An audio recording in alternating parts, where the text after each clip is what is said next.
how was the leap? I mean, taking a leap from a company, working on a company, obviously you were 24, 25 at that age. Were you like clear that this is the space that you are going to build? This is Pratilipi that you are going to build? You had an idea, or how was it like?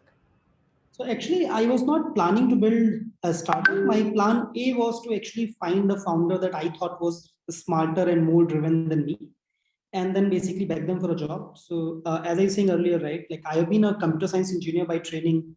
Then I worked at Citi for about 3 months in their strategy vertical. Then at Vodafone, I did stints in marketing, retail, as well as sales. So it was essentially like I can do a little bit of everything. So the plan was not to build a startup. The plan was to basically find a founder that I really liked and then kind of do a job with them. It did not really matter what kind of job. It was just like working with smart people, doing something which is hard and challenging, and just having fun. Met a lot of founders, liked some, just did not like anybody enough to basically say, okay, I want to work with you. And that is how we decided to build Pratilipi. But that was not really the plan. That's great. So moving forward, I'd like to know what was the initial days of Pratilipi? How was the 0 to 1 journey of Pratilipi, if you can walk us through that? So we were fairly confident that the problem seemed worth solving to us, but we were not really sure that what is going to be the right solution.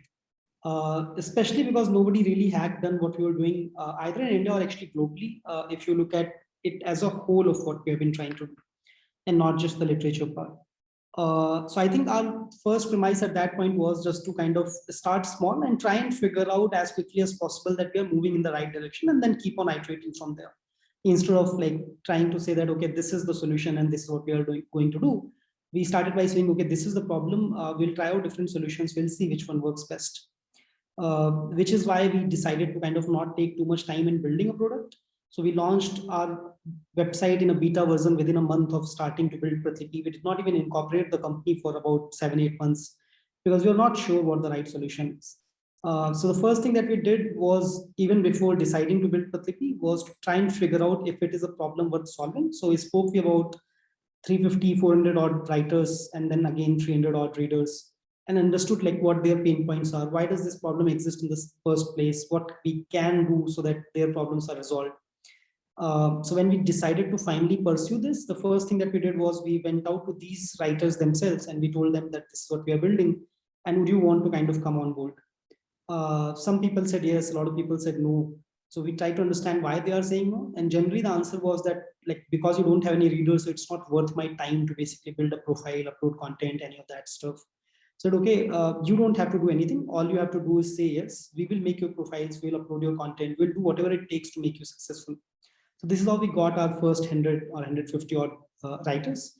Then we primarily focused on just providing the best user experience. And when I say user experience, I don't just mean product. I mean like everything combined to our readers and writers, and just take it from there. So that's what we initially did. Got it. So in the initial days, what sort of problems did you face in terms of talking to the users? Most of the entrepreneurs face issue while talking to the users. So how did you do that in your initial stage? So my father's elder brother is a writer. So like generally what happens is that engineers know other engineers, doctors know other doctors, cricketers know other cricketers, and really writers know other writers. So the first thing that we did was we organized a poetry event in my hometown, where my uncle basically invited his writer friends. So this is how I got to meet the first maybe 30, 40 writers. And then I just asked them that, who are your writer friends that I can go and talk to? So these 30, 40 people introduced me to another 100 people. Then they introduced me to another 200 people. Then they introduced me to another 50, 60 people. So it was basically just reaching out to the first 20 people and then asking them for connecting with other writers. And that is how I got to the first 350, 400 odd people. Great. And being a founder, we always feel like we are building the right solution, even while talking to the users. Even with my first startup, I was facing that problem. While talking to them, I always tried to tell my assumptions and assume that they are actually validated. The users are actually following that. So did you like face any sort of those issues in the initial days, like taking your assumptions and? Yes and no. Generally, I believe that writers may not always, when I say writers, I mean actually any kind of users. They usually know what their problems are, but they would not usually be able to put it in a actionable manner that, okay, this is what my problem is, this is what the solution should be. So for example, very famously, Henry Ford, who started Ford Motor Company, basically used to say, and that's probably not true, but at least that's a legend, that if I asked my users what did they want, they would have said faster horses, because car as a concept simply did not exist. So I think it's not that people give you exact answers. It's more like people talk in terms of what problems do they have, and then it's your job as either a product manager or founder, depending on the context, to essentially try and distill it down into more actionable points. So we were not focused on whether that this is my solution. Are you interested in that? We were more interested, we were talking to these people in terms of like, what are your actual pain points? And we would have gotten a list of, let's say, 70, 80 things that they would have said.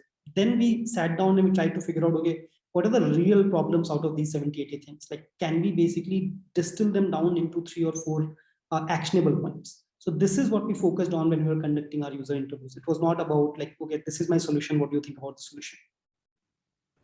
Makes sense. Makes sense. So moving ahead, how did you figure out your solution, like the platform that you have built right now, so many users right now? What was the journey from after going 0 to 1, after figuring out that initial stages? What is the journey after that? I think we have always considered that, we don't know what is going to work. We have never really said that we have PMF. We have never really said that this is the right solution. Our approach has always been iterative, where we have said, okay, this is our first hypothesis. This is what we think is going to work. Let's build this, try it out. Let's see how users react to that. And then like every week, every month, we'll basically iterate on the top of that again. So every time we learn a little bit more, which could be either by talking to users or which could be by looking at data, we'll basically come up with a new hypothesis, and according to that hypothesis, we'll tweak the product, we'll tweak the offering, and see how that works. So our approach to company building has always been very, very iterative, and we have never really believed that we know what the answer is. It has always been that we'll let the market and our users teach us what to build, how to build it, what the value proposition should be, and so on and so forth.